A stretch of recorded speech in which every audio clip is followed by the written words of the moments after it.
Now, out the gate last night, LSU was guarding Aliyah Boston straight up 1v1. And her being the best player on the best team in the nation, not the best player, you can't do this. You just can't do this. Because, like, you compare this to the Connecticut game and see how uncomfortable they made it for her just by making sure they front the post, they have the help side, all this stuff just to stop her from getting the ball, and all of South Carolina's other bigs. And so this was the play that made me realize one thing.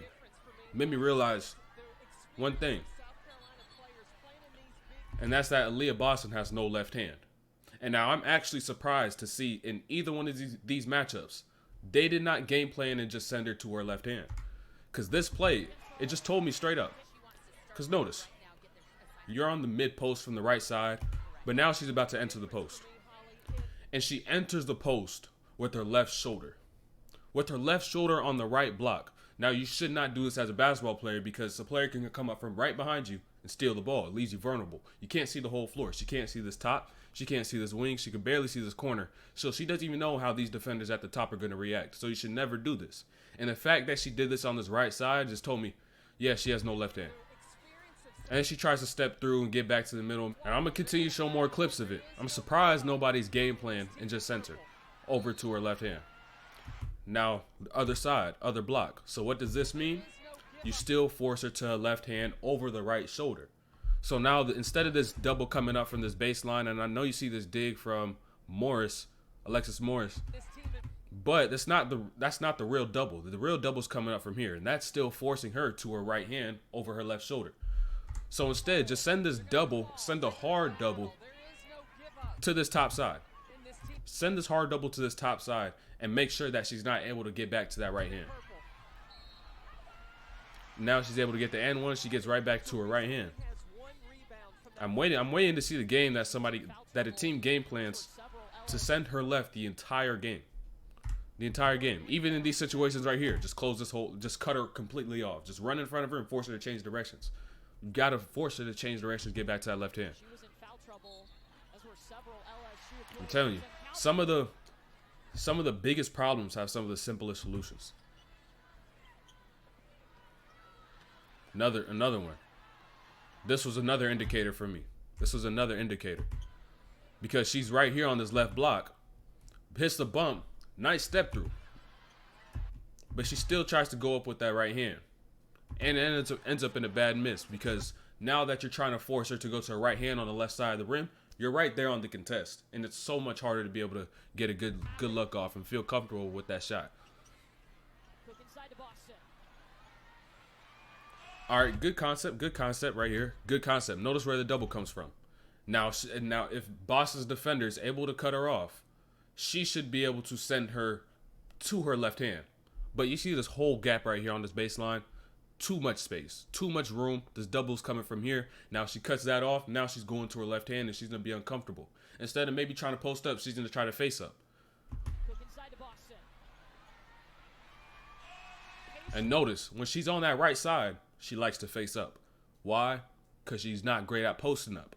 Notice these little details. Now I'm wondering who's on the coaching staff who's doing these things. Not knocking these teams. They both great.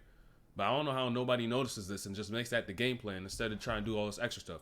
Now we're about to get straight into these other breakdowns. Make sure you got your notebook out, your notepad out. Make sure you take your notes right here because I'm about to drop some gems. Notice Morris. Now she gets a great angle coming off this screen. She gets a great angle, right? Defender gets hit by the screen. She's in that trail spot. But what allows her to be able to come back and make a play is because her defender is more physical than she is, Morris. Now notice this. As soon as she gets hit by that screen, look at that off arm. You can be more physical off the ball than you are on the ball. The referees are not paying as much attention.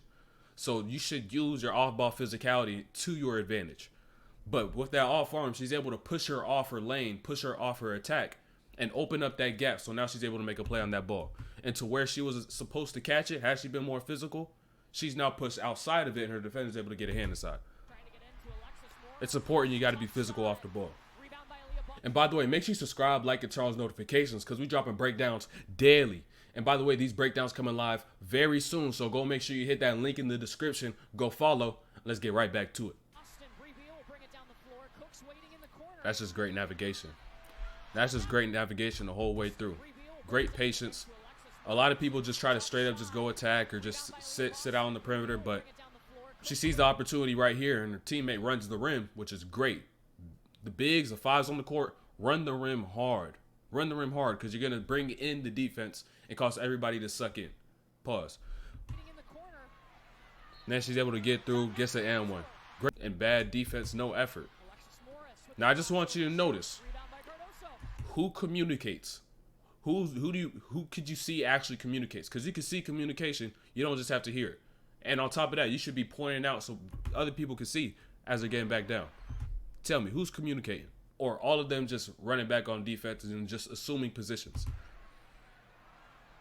Because that's exactly what it looks like to me. Found themselves down big time. I'm going to drop a gem about communication. But first, let's judge the demeanor. Let's judge the demeanor of everybody playing off the ball. Who is engaged? Okay, you're on the ball. You're calm. She's over here. Okay, she's not too much to do. She's calm. She's sort of engaged. But it's this help side for me. It's this help side for me. Because this help side is the most important when it comes to communication. Because if they're in the right positions, they can see everything going on the court. They can see everything, especially the person that's in this corner side or the short corner or whatever. They can see everything on the court. So you should be calling out everything, because even though you're not in it, you're making sure that your teammates are engaged. You're making sure your teammates are engaged so they don't fall asleep and they still know what's going on if they can't see it. And if someone else misses a call, you're right there on that call as well.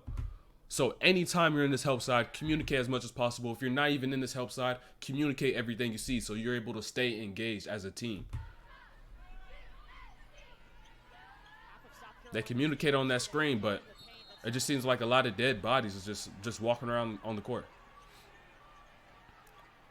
But LSU only stayed in this game in this first half because of Alexis Morris. And I ain't gonna lie, her game is smooth. She got skill. She got skill. Her first couple of possessions, you could tell by the eye test. My first time seeing her. But by the eye test, by her movement, by what she gets to and how she gets there, she's definitely skilled. Without a doubt.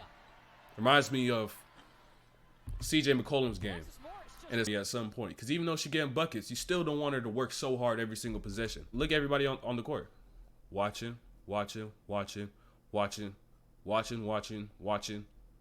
Of course, on the ball, watching. There's so many eyes on you, and there's no gaps, no opportunities created. You're just playing her one-on-one against her primary defender. That's something you never want to do. And I'm surprised LSU did not try to get more switches in this game as well. Take advantage of the good matchups. But now she's just got to work so hard to try to get a bucket because nobody else want to get it. If I knew it was going to be a watch party, I would have just brought some nachos too, got some popcorn, got my drink, sat down and chill in the corner. You know what I'm saying? Like, you got to have something going on. You can't just sit there and just watch your teammates go to work. And this is what really screwed them. Now, this is what really messed them up. The lack of physicality down low and the lack of urgency. Now, Angel Reese, I believe that's her name. You see how physical she plays. You see how hard she plays. But on this possession, these possessions matter the most. She averages like, what, 16 rebounds? But yeah, throughout this entire time, she just kind of sat there in the same spot in the paint. And then the person she was guarding is able to get a great position to get offensive rebound. So you've got to translate that same physicality that she has on that offensive side of the ball onto the defensive side of the ball at all times. And it should be even more right now because it's a marquee matchup.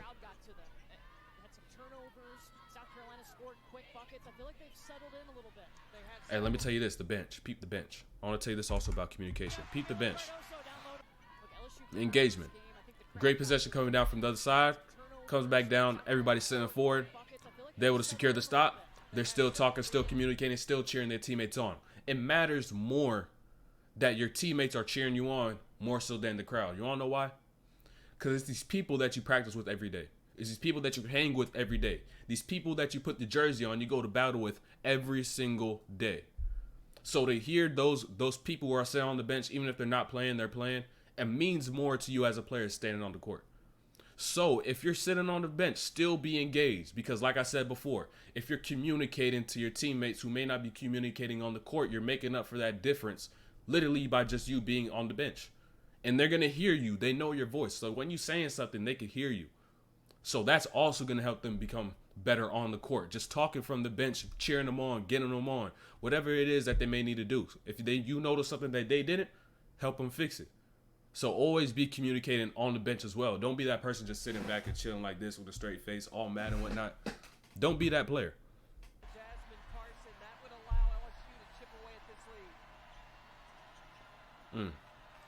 Now that roll is tough right there. It was a late roll.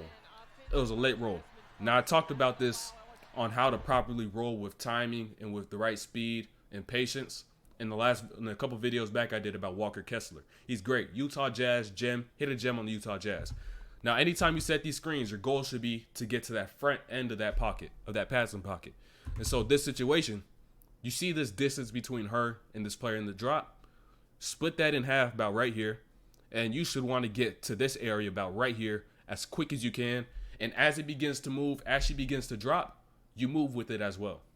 So now you can get that bounce pass. Now you can get behind her for the lob pass. If they want to come over on the help, now you got the skip pass. This makes so many more options. And had she been in that spot, boom, this would have been her free lane to the rim, because you see Beal right here leaving the paint right now. It would have been her attack to the rim. By the time Camilla, I believe her name is, gets the names right. So my second game, I'm getting the names right. She would have been out of position, bumped her, most likely bumped her, and she would have been able to get the foul, get to the line.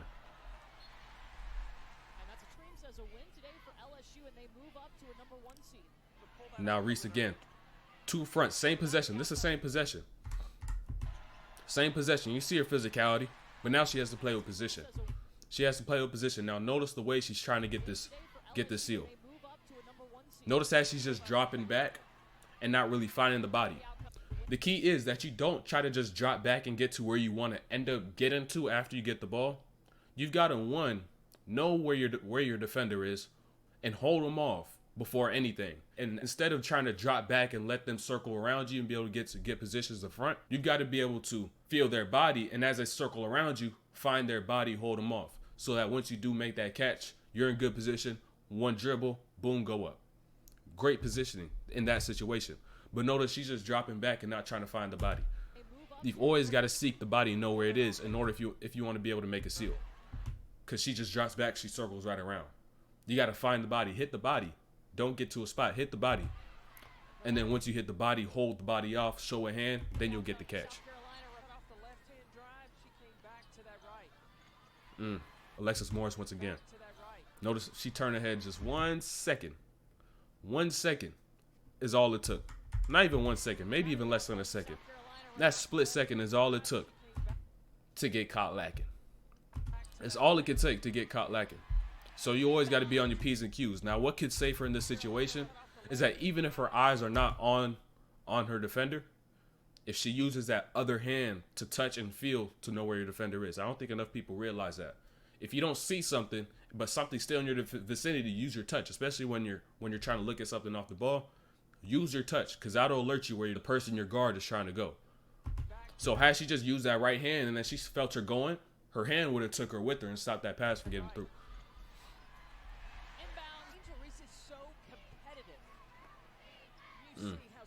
Now I'm telling you, I know she could do better than this. You see how physical she plays, but I feel like she's only going about 60-70% right here. You got to give her your all. Open up this gap up here at the top.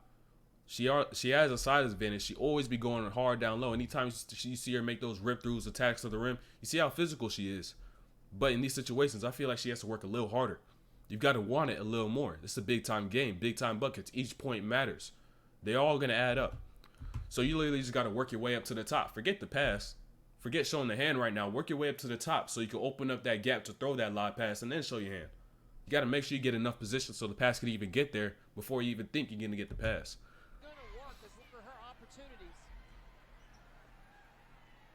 And I want to break down the clock right here for you in this situation. Now notice this. A lot of possessions from LSU throughout this game ended up just like this. All right, so notice right now. 22 seconds on the shot clock, right? 22 seconds. She took her 8 seconds to get the ball across the court. 8 seconds already. And tell me what else they're doing. Boom. Took her another about, what, 4 or 5, another 5 seconds to get the screener up there to try to do something. Boom, 15. Pick and roll. Pick and roll at the end of the break. The rest of the shot clock is wasted. Another about 6 seconds wasted doing absolutely nothing. No purposeful movement, no purposeful action, not able to generate anything that's a good look, and that's why it ended up the way it did. You've always got to play the clock, play time. Don't always take your time coming up the court, especially if you got a shot clock. You can't be wasting that shot clock because it's a huge difference. Because say you do end up in a possession that ends up in a lot of passes, a lot of rotations, that 1 second longer you took up to get up the court could be the difference between another pass to kick to the open person and knock down a shot. So it's huge that you're able to get into your actions quickly, efficiently, with time, with pace, and with purpose, most importantly. In the United States, and she didn't speak any English. She was having to use Google Translate. Well, after a year, she became fluent in English. Now the thing with this, I love to see the best players match up against each other. I love to see it. But if you're going to play the game, you got to use the game to your advantage. Instead of trying to attack your primary defender, like I said, get your switch. Get your switch. You see the greatest scorers of all time, NBA, WNBA, whatever it is. I don't care what sort of basketball it is. They're going to find their mismatch and attack the mismatch because that's their point of vulnerability. You're not going to see the best players, like especially looking nowadays. Look at Luka, pick and roll, switch, ISO. Who else are we gonna take? Giannis, LeBron, KD, Kyrie, any of those players, Jason Tatum, Devin Booker. They all do not just straight up just go attack their primary defender. There's always some sort of action to get their defender off of them and get them a more favorable matchup so they can get a better look out of it. So a lot of times you've seen LSU just take Reese, get the ball, and just attack with their primary defender on her.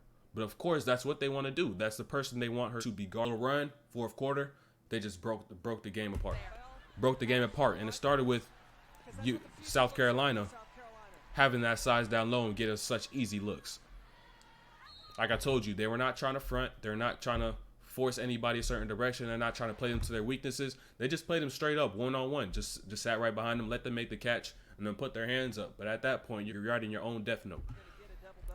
You're done at that point. You're done.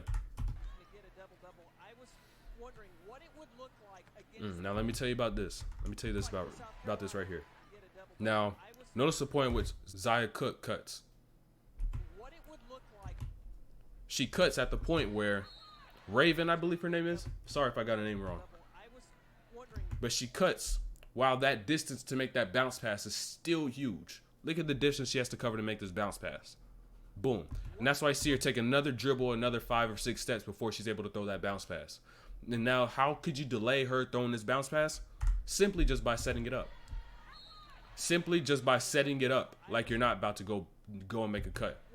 Take a few steps higher, allow her to get closer to that three-point line, and then after you set that up, boom, hit that back door. Because not only will you be able to time it with the ball handler, you'll also be able to make that gap and sell your defender just a little bit to make that gap even bigger to throw that bounce pass right in there.